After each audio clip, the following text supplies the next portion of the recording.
So we have 8x cube minus 27. So ito guys, this is difference of two cubes. So kung alam mo paano yung ginagawa, isa yun sa mga factoring. Kasi merong difference of two squares, merong GCMF, may trinomials, may perfect square trinomials, mga ganun. So sa case na to, meron tayong 8x cube minus 27. So kung alam mo yung mga perfect cube guys, ito yung mga numbers naman na pag minomultiply mo, na magkakamukha na 3 times, yung sum nila, yung product nila, that is perfect cube. For example, meron tayong 1, tatlong 1 na minultiply, so yung 1 sagot, which is perfect cube.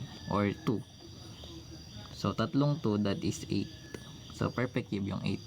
Kapag perfect square, dalawa lang. So kung meron tayong 3, tatlong 3 na minultiply, that is 27.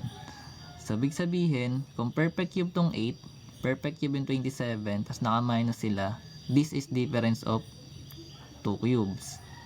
Kasi yung x natin naka-cube. Ganoon din sa variables. Kung meron kang x times x times x, that is x cube.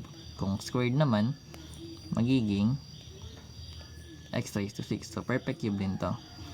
Anyways, balik tayo dito. So kapag difference of 2 cubes guys, cube root mo lang siya both side, ay both na terms.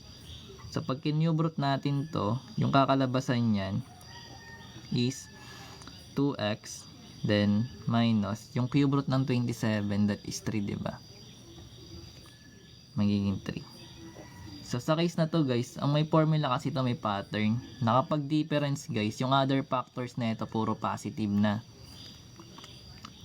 Like ito yung format. Like kung meron tayong a minus b, magkakaroon ka ng a squared, then plus ab plus b squared.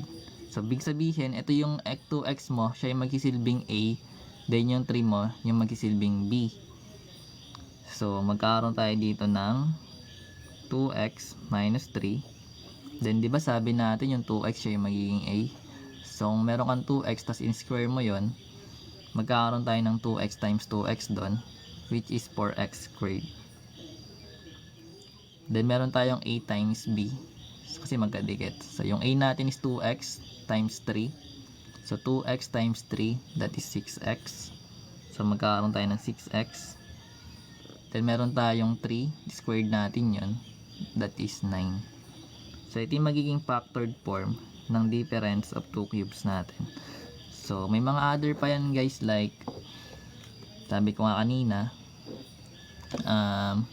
sagot plus, ganun siya ginagawa. Perfect to kaya lang mali si Gemini sa number 9. Ayan, 9 yung sagot